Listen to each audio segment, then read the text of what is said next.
السلام علیکم، programme closing آور میں خوش آمدید. میں ہوں عرفان حیدر. ناظرین، حکومت اور تحریک انصاف کے درمیان ہونے والے مذاکرات میں کوئی پیش رفت نہ ہو سکی.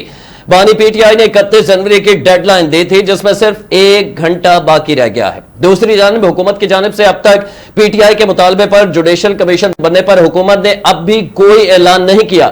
البتہ وزیر اعظم شہباز شریف کی جانب سے تحریک انصاف کو ایک بار پھر مذاکرات کی میز پر بیٹھنے کی آفر کی گئی ہے، جس کے جواب میں چیئرمین پاکستان تحریک انصاف بیرسٹر گوہر نے وزیر اعظم شہباز شریف کی جانب سے ایک بار پھر مذاکرات کی پیشکش پر رد عمل میں کہا کہ وزیر اعظم نے مذاکرات پر جو گفتگو کی یہ ان کی کابینہ کے اندرونی گفتگو ہے. ہمارے ساتھ کسی رسمی طریقہ کار سے حکومت نے آفر یا رابطہ نہیں کیا. وزیر اعظم شہباز شریف کے مشیر برائے سیاسی امور اور پی ٹی آئی کے ساتھ مذاکرات کرنے والی حکومتی کمیٹی کے رکن رانا ثناء اللہ کا کہنا ہے کہ تحریک انصاف کے دوست آج رات کا جب بھی ان کا دل کرے مذاکرات کی میز پر بیٹھیں. اگر وہ ہمیں اپنی بات پر قائل کر لیتے ہیں تو ان کی بات بھی مانی جا سکتی ہے. مسلم لیگ نون کے رہنما سینیٹر عرفان صدیقی نے پی ٹی آئی کو وزیر اعظم کی پیشکش سے فائدہ اٹھانے کا دے دیا ہے. ایک بیان میں عرفان صدیقی نے کہا کہ تحریک انصاف کے مذاکرات والی ٹرین تو چھوٹ چکی ہے، اب اسے وزیر اعظم کی تازہ پیشکش کا فائدہ اٹھانا چاہیے. انہوں نے کہا کہ لانگ مارچ اور دھرنے پی ٹی آئی کو پہلے کسی منزل تک لے کر گئے اور نہ آئندہ لے کر جائیں گے. ہر مسئلے کا حل سنجیدہ مذاکرات ہیں. ادھر پاکستان تحریک انصاف کے رہنما شوکت یوسف زئی نے کہا ہے کہ وزیر اعظم صاحب مذاکرات کی دعوت تلخ لہجے کے ساتھ نہیں دی جاتی. شوکت یوسف زئی نے اپنے ایک ویڈیو بیان میں کہا ہے کہ دھمکیاں بھی دیں، انتشاری بھی کہیں اور پھر مذاکرات کی دعوت بھی دیں، ایسا نہیں چل سکتا. اسی پر آج ہم پروگرام میں بات کریں گے. سینئر صحافی حماد حسن صاحب نے ہمیں جوائن کیا. حماد صاحب بہت شکریہ آپ کے وقت کے لیے. اور ہمارے ساتھ سینئر صحافی طارق عزیز صاحب موجود ہیں، ان کا بھی طارق عزیز صاحب آپ کا بھی بہت شکریہ. حماد صاحب آپ سے شروع کریں گے. یہ جو ڈیڈ لائن تھی 31 جنوری کی، 1-1.5 گھنٹے بعد یہ تو ختم ہو گئی.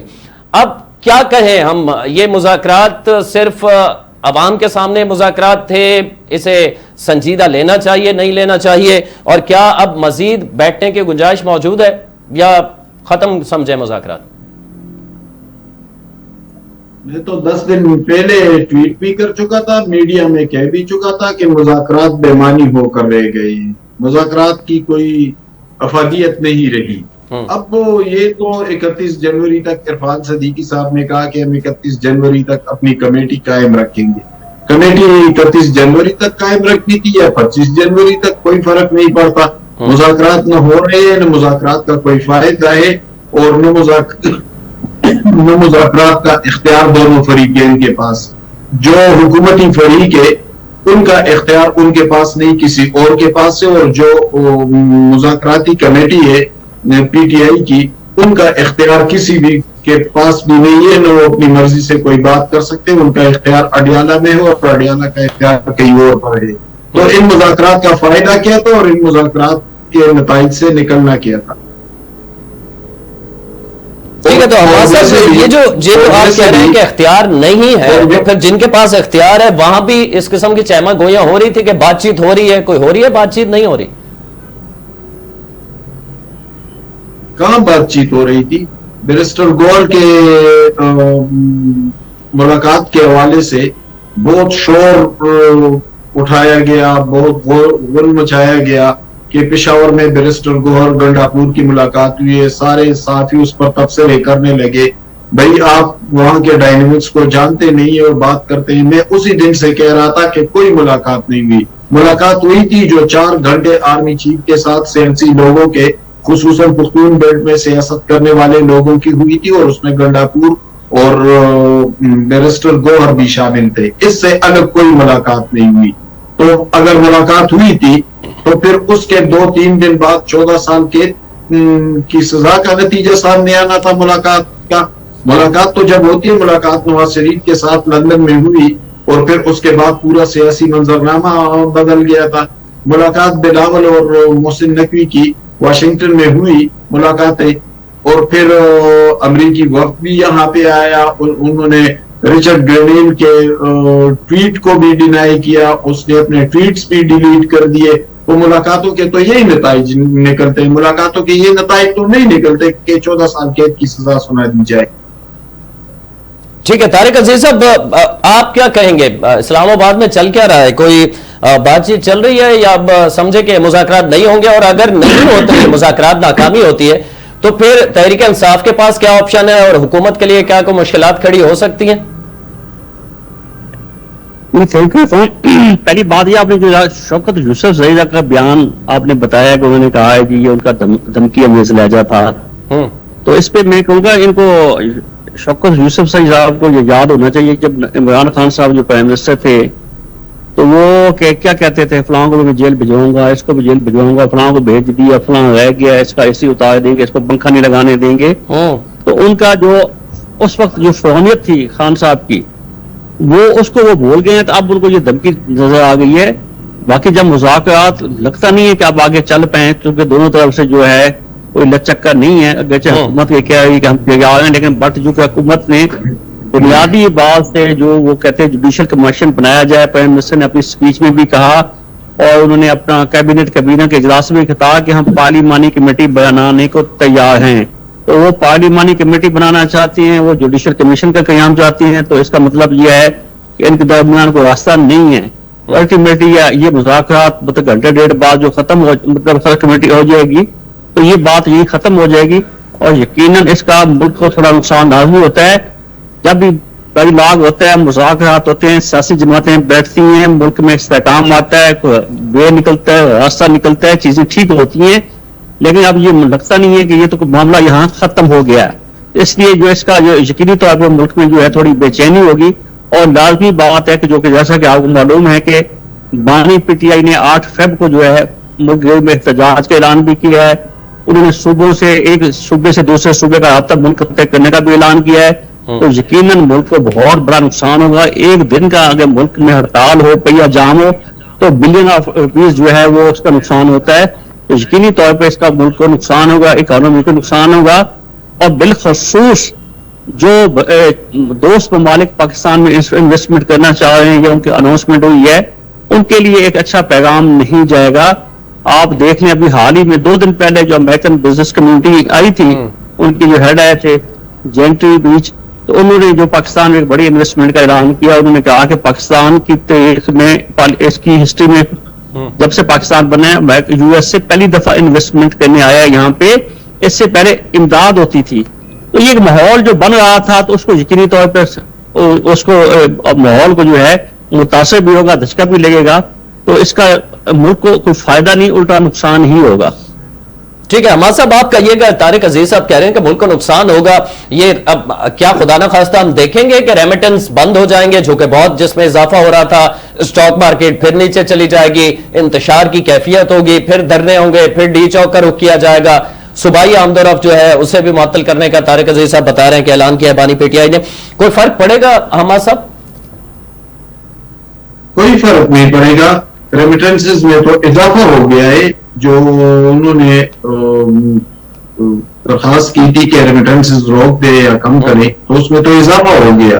احتجاج کی طاقت ان کی رہی نہیں 26 نومبر کے بعد. تو ان کے کارکن بھی بھاگ گئے تھے، ان کے لیڈران بھی بھاگ گئے تھے سارے کے سارے. جی حماد صاحب، آپ اگر مجھے سن رہے ہیں تو مجھے سنیں. جی جی.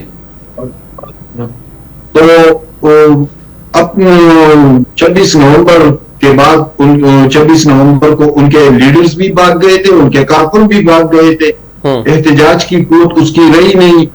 رہی موجودہ احتجاج، تو وہ خیبر پختونخوا کے اندر احتجاج کریں گے، لیکن وہاں پر تو گنڈاپور اب صوبائی صدر نہیں ہے پارٹی کے. وہ تو صرف انتظامی معاملات دیکھیں گے. وہ تو ایک بولڈ آدمی تھے، پیسے بھی بانٹتے تھے، لوگوں کو بھی اکٹھا کرتے تھے، دھمکیاں اور تڑیاں بھی لگاتے تھے، میڈیا کے سامنے آ کر بولتے بھی تھے اور چہرے پر ہاتھ بھی پھیرتے تھے. تو اسی طرح انہوں نے تو پارٹی کو مینیج کر لیا تھا. کارکنوں کے اندر انہوں نے ایک جوش دوڑا دی تھی. لیکن اب گنڈاپور کی وہ ذمہ داری نہیں ہے کہ وہ لوگوں کو اکٹھا کرے یا احتجاج کے لیے جلوس لے کر آئے. یہ ذمہ داری جنید اکبر کی ہے. اور جنید اکبر اتنے کمزور آدمی ہے کہ عمران خان نے انہیں اینٹی کرپشن کمیٹی میں شامل کیا تو گنڈاپور نے اسے اس 3 رکنی کمیٹی سے نکال دیا اور وہ مزاحمت نہیں کر سکے اپنی صوبائی حکومت میں. تو پھر وہ صوبے کو کیا مینیج کریں گے, پارٹی کو کیا مینیج کریں گے. میں پہلے سے میڈیا میں کہتا چلا آ رہا ہوں کہ 8 فروری کا احتجاج شدید ناکامی سے دوچار ہو. اچھا, تو حماد صاحب ویسے حکومت اگر جوڈیشل کمیشن بنا دیتی ہے, جیسا کہ رانا ثناء اللہ صاحب بھی کہہ چکے ہیں کہ وہ 2014 کا دھرنا بھی شامل کر لیا جائے, 2018 کے الیکشن بھی شامل کر لیے جائیں, تو اس پہ جو پی ٹی آئی ہے انہوں نے کہا ٹھیک ہے جی بسم اللہ, مطلب سارے شامل کر لیں لیکن بنا تو دیں. تو حکومت کو رکاوٹ کیوں ہے جوڈیشل کمیشن بنانے میں؟ اعلان کر دیں, بعد میں ٹی آر اوز کیا ہوں گے, اس کا کیا طے پائے گا, یہ تو بعد کے معاملات ہیں. یہ رانا ثناء اللہ نے تو ابھی کہا, یہ تو D G I S P R نے 5-6 مہینے پہلے جب پریس بریفنگ ہوئی تھی تو اس میں بھی شامل تھا, انہوں نے بھی یہ آفر کی تھی کہ جوڈیشل کمیشن بے شک بنا لے لیکن اس میں تمام معاملات لے کر آ جائیں.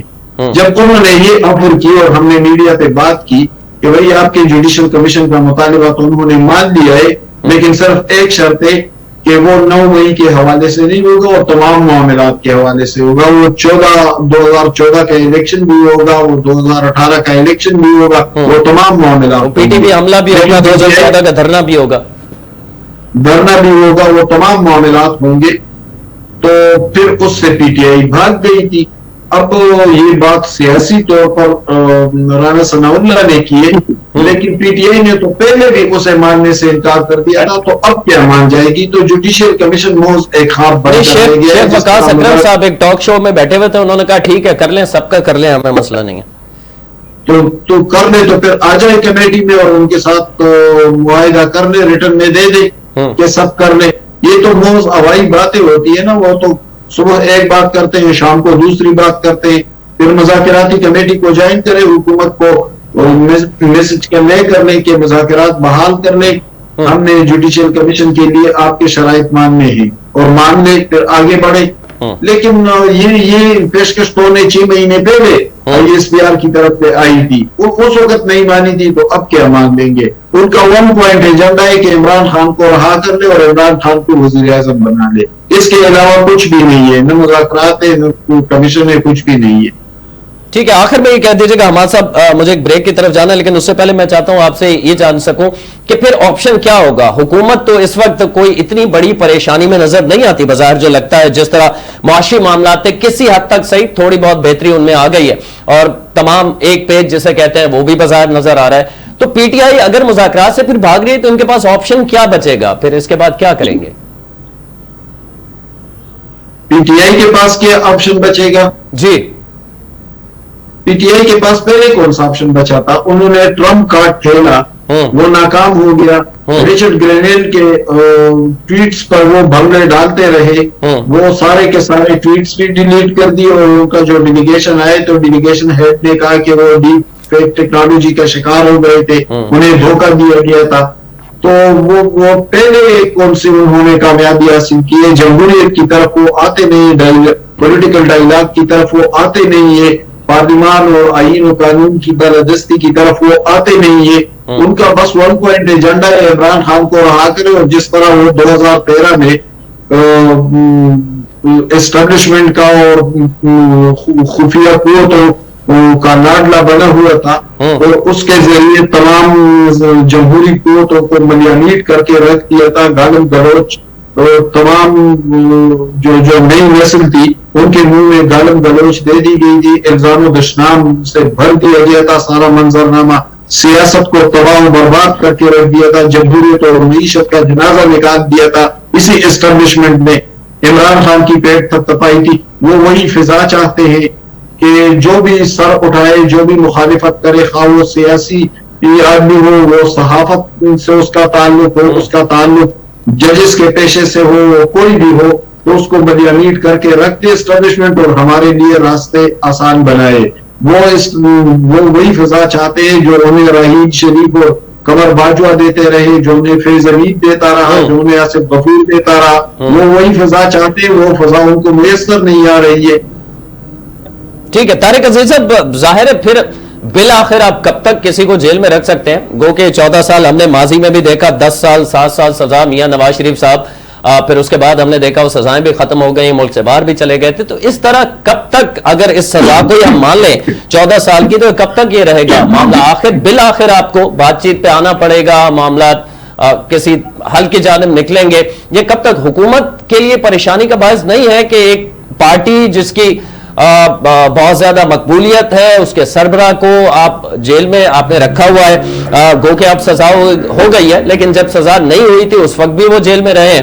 تو اس کا حل کیا ہے؟ حکومتی حلقوں میں اس کا حل کیا سوچا جا رہا ہے, کیا بات چیت ہو رہی ہے؟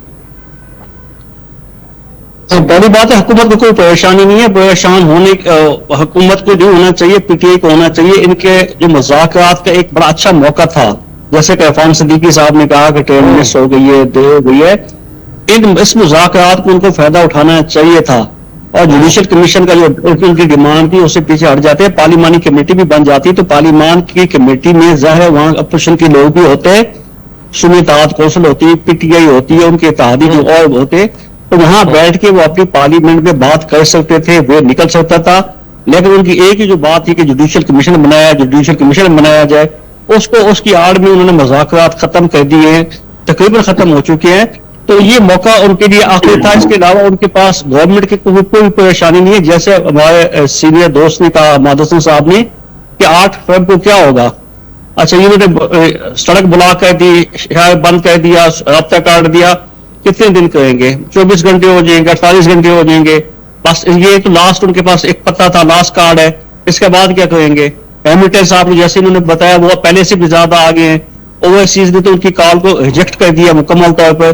تو ان کے پاس کیا آپشن بچ جاتا تھا؟ یہی آپشن بہتر تھا کہ پارلیمنٹ میں بیٹھ کے بات کرتے, اپنی باتیں منواتے. جب پارلیمنٹ کے اندر بیٹھتے ہیں, کمیٹی میں بیٹھتے ہیں, پارلیمنٹ میں تو ویسے بیٹھے ہوئے ہیں, آج ان کی تنخواہیں بھی بڑھ گئی ہیں.